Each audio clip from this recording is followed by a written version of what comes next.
Vamos para nossa última aula desse semestre de Psicologia Aplicada à Enfermagem.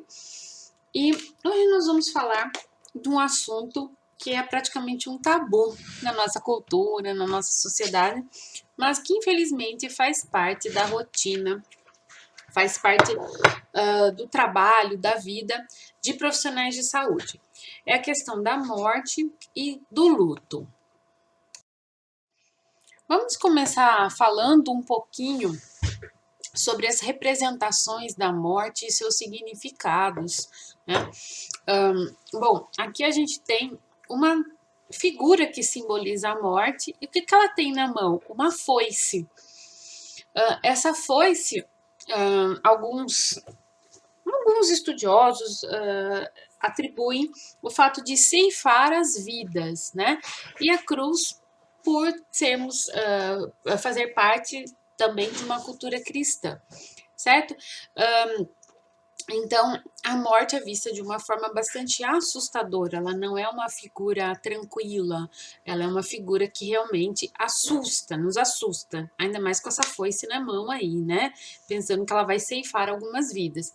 Então, essa figura, essa imagem, essa representação, ela traz em si o medo que a gente tem desse assunto e o tabu que ela representa na nossa sociedade.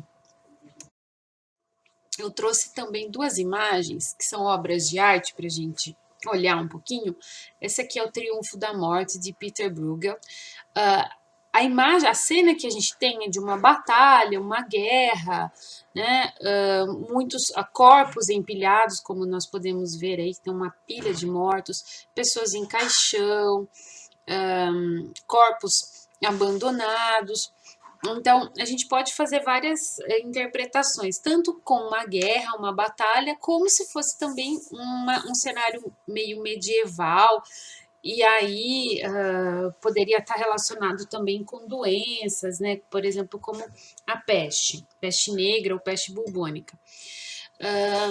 Mas, assim, aparentemente, não estudei muito essa obra, mas aparentemente ela diz mais respeito a uma batalha. Só que assim, quando a gente olha, não é um quadro agradável, né? Não é uma imagem agradável de se ver. Ou seja, a morte está relacionada com destruição, com uma coisa negativa. Né? A gente pode ver que é um cenário assim meio de devastação que a gente consegue ver nessa obra de arte. Aqui nós temos uma outra obra que é de Van der Weyden. Van der Weyden é um pintor holandês. É o Descendimento, quando tiram, que na tradição bíblica, na tradição cristã, quando tiram Jesus da cruz, morto. E essa obra, ela está num museu espanhol, é um painel muito grande, ela pega uma parede quase inteira. E nós podemos olhar a expressão. O pintor foi muito feliz, ele conseguiu representar o luto. Tá? A obra anterior fala muito assim, mostra muito a cara da morte. Essa obra mostra muito a cara do luto, porque se a gente olhar, se vocês ampliarem a imagem ou pesquisarem essa imagem na internet, vocês vão poder ver a expressão no rosto das pessoas, porque são familiares, são amigos, né? Muito provavelmente aqui seria Maria caída, né? A dor expressa no rosto dessas pessoas é muito forte. Então, assim, se vocês tiverem a oportunidade de pesquisar, vocês vão ver o rosto que as pessoas estão. Então, para mim, essa obra tem muito a ver mais com o luto, né? A gente vê muita expressão do luto nas outras pessoas. Mas vamos lá. O que a gente tem hoje, o que a gente entende hoje sobre a morte, sobre o luto, sempre foi assim? Em todos os períodos históricos, as coisas eram dessa forma? Será que hoje o impacto que a gente tem, por exemplo, dessa pandemia de coronavírus, será que o impacto que a peste negra teve na Idade Média foi o mesmo impacto que a gente tem hoje? Será que eles lidavam com a morte, com o luto da mesma forma que nós lidamos hoje? Muito provavelmente não, né? No século XX, o que a gente quer fazer com a morte? A gente quer matar a morte, a gente quer ignorar o assunto, porque morte significa o quê? Fracasso, derrota, incompetência. Ora, como civilização avançamos tanto, não conseguimos controlar a morte, né? Não conseguimos evitar a morte, porque a medicina avança, né? A expectativa de vida aumenta, mas em certas situações é inevitável. A gente sabe, né? Os antigos falam, né? Que a única certeza que a gente tem na vida é que a gente vai morrer. Então, mas mesmo essa frase, ela é muito falada da boca para fora por muitas pessoas. Será que a gente tem que admitir que nós somos uma civilização adolescente, que é onipotente, né? Se acha onipotente, forte, no entanto, tem pouca maturidade para lidar com esse assunto? É certo que algumas culturas, principalmente com orientações religiosas diferentes, lidam um pouco melhor com esse assunto, né? Mas nossa cultura cristã ocidental ainda temos uma dificuldade muito grande de lidar com a morte.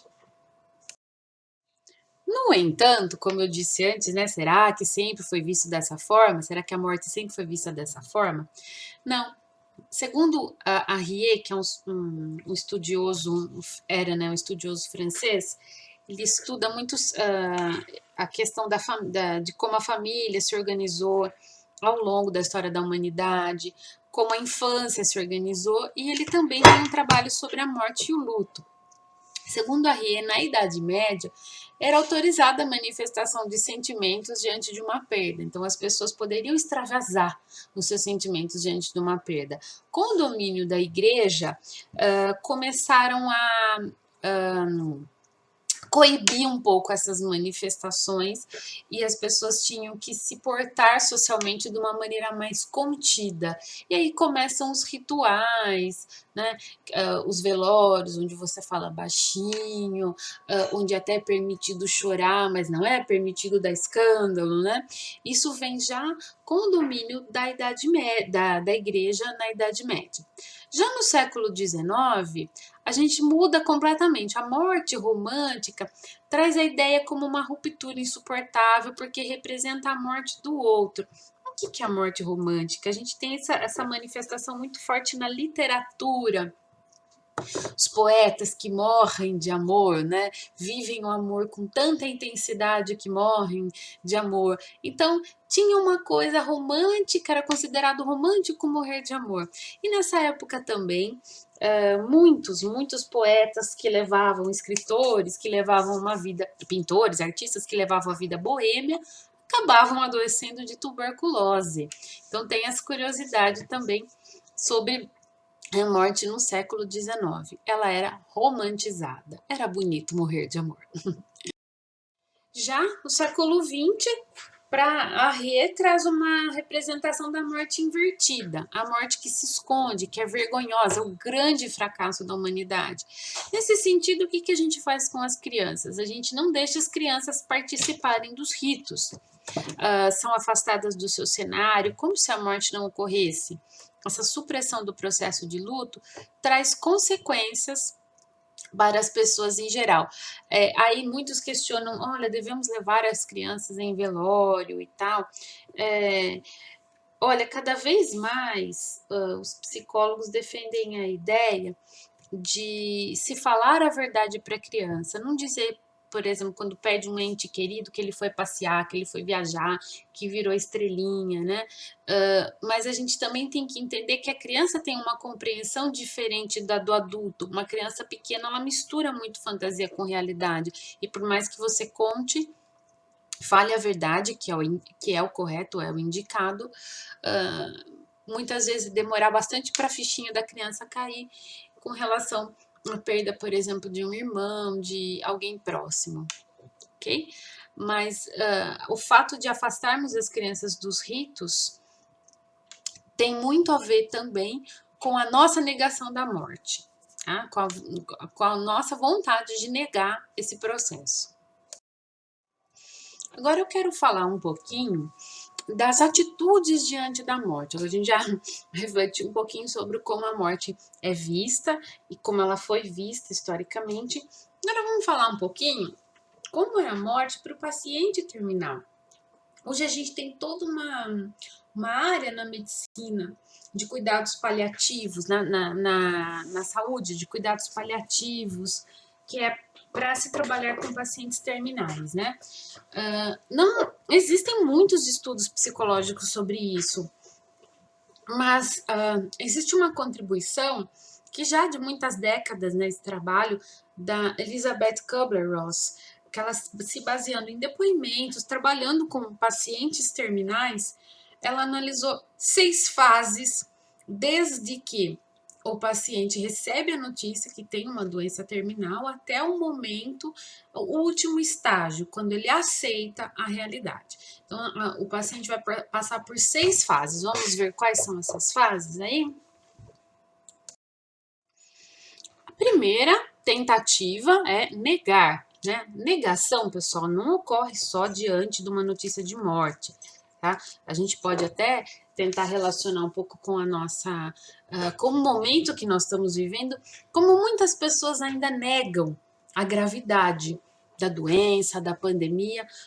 Por que será essa negação? Será que essa negação não é para fugir de uma realidade que pode ser difícil, que pode ser penosa, né? Que de repente, assim, se realmente o corona mata, então pode ser que eu morra com isso. Então é melhor eu fingir que ele não existe, é melhor fingir que é um resfriadinho, que é uma gripezinha, que vai dar uma dor de cabeça, não vai acontecer nada. Bom, então essas atitudes de negação, elas são uma dificuldade de realmente enfrentar a realidade. E diante de uma notícia grave como essa, né, que você tem uma doença terminal, que antigamente os antigos falavam, a pessoa lá está desenganada, usavam esse termo. Por que desenganada? Ninguém está enganando mais a pessoa, né? Os médicos já disseram que a medicina não pode fazer muito pela pessoa. Enfim, então a primeira fase diante de uma notícia é negação e isolamento. Primeira fase que o indivíduo enfrenta diante de um diagnóstico de uma doença terminal. A fase de negação e isolamento, ela pode ser prorrogada até o fim. Uma pessoa pode ficar até o fim achando que não está doente, que ela vai continuar vivendo e tal, né? Mas o normal é que seja uma defesa temporária e assim, com o passar das fases, ela vai aceitar parcialmente sua realidade. A segunda fase é a raiva, né? A pessoa aceitou como verdadeira a sua condição, mas ela sente raiva, ela se revolta com o mundo, sente-se injustiçada, não se conforma por estar passando por essa situação. Aquela famosa pergunta: por que eu, né? Por que isso está acontecendo comigo? Ó, oh, que mundo injusto. Por mais que eu esteja falando de uma maneira um pouco descontraída, mas a gente consegue, eu acho que a gente consegue se colocar no lugar de uma pessoa que recebe uma notícia dessa, a gente consegue compreender a raiva que ela sente também diante da notícia, né? É uma não se conformar com o que está passando por isso. Bom, depois que passou a raiva, que eu acalmei a minha raiva, pessoal, essas fases também não é assim, não dura um dia, tá? Isso, o tempo que vai durar a fase 1, a fase 2, isso vai variar muito de acordo com a experiência da pessoa, ok? Então, depois da raiva vem a barganha. O que é barganha? Troca. Eu vou tentar, se eu sou religiosa, eu vou tentar fazer uma troca com Deus.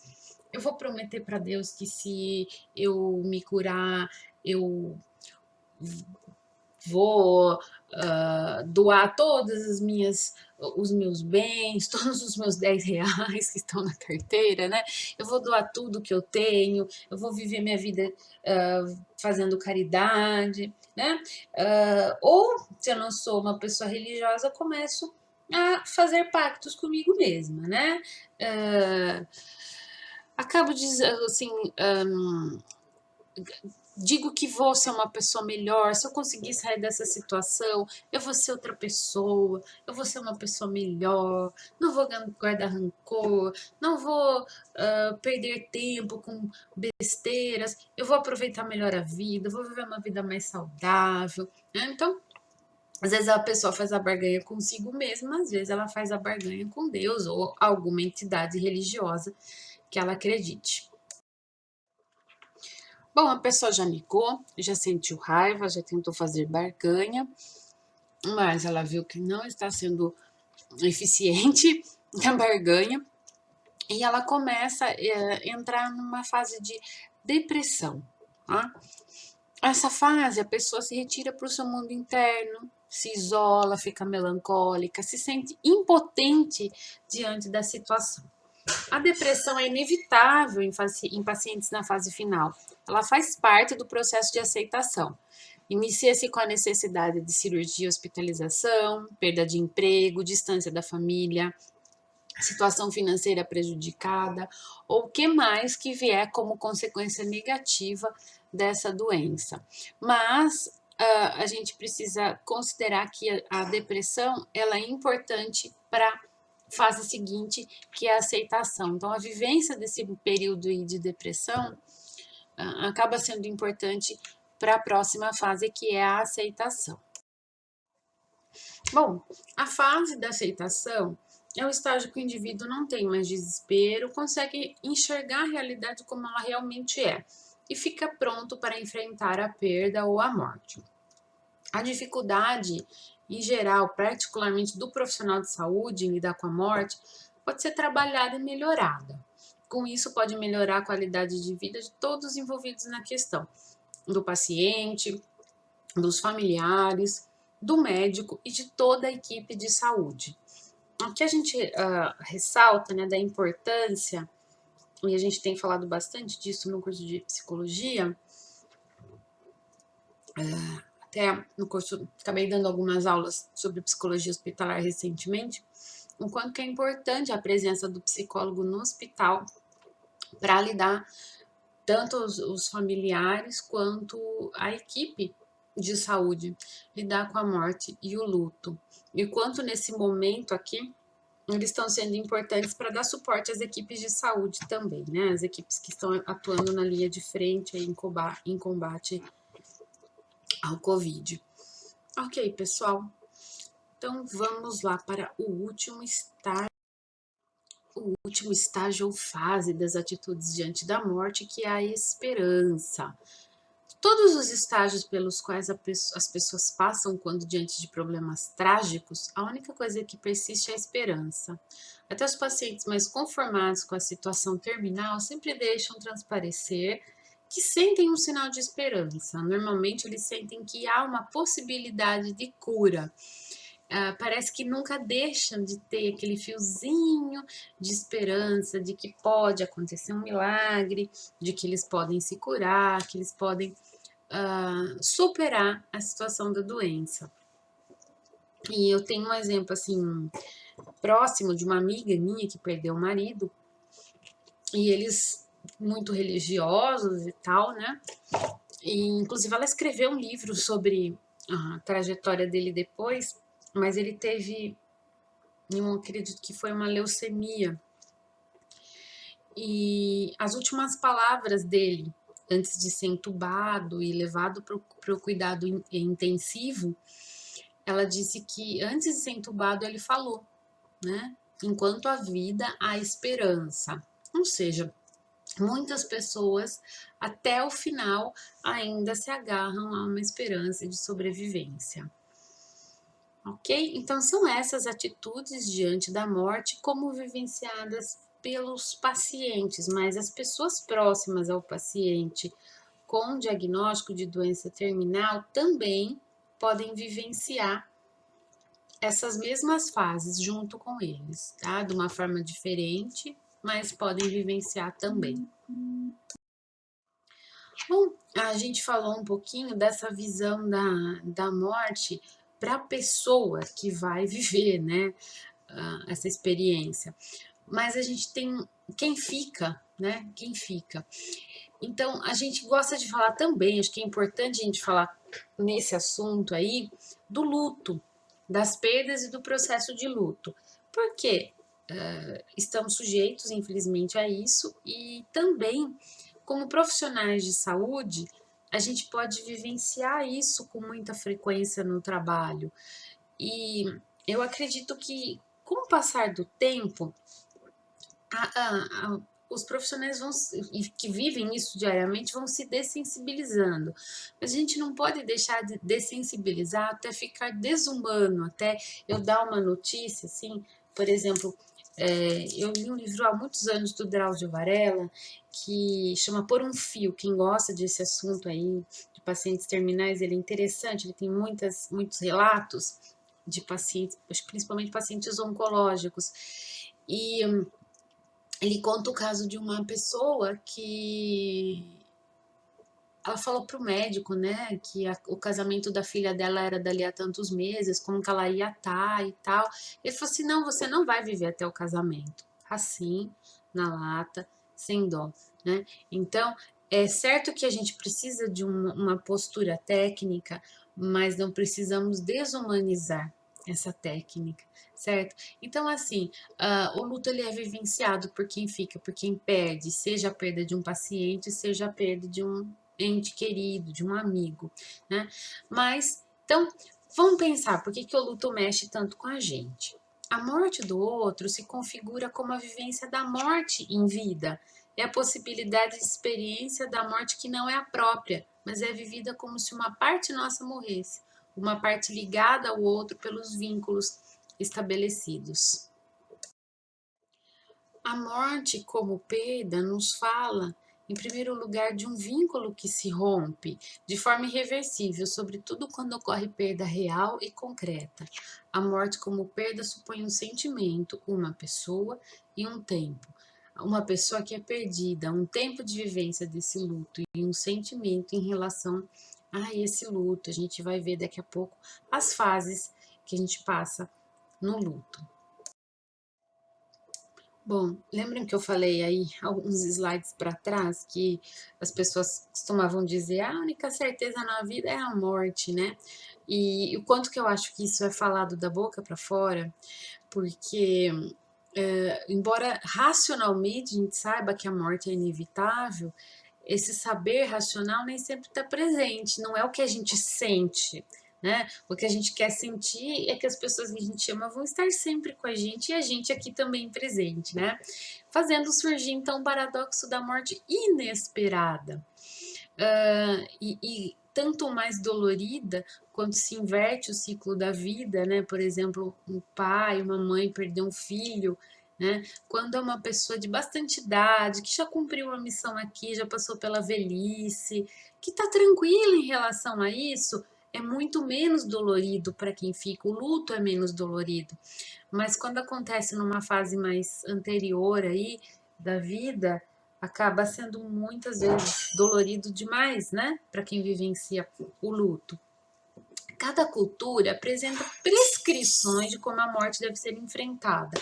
Até os rituais que são feitos, né? Por exemplo, na Índia, eles queimam os corpos, mas muitas vezes, dependendo do nível da casta que você você não tem nem assim, não vai ter um ritual muito bem feito, o corpo às vezes é jogado no rio, né?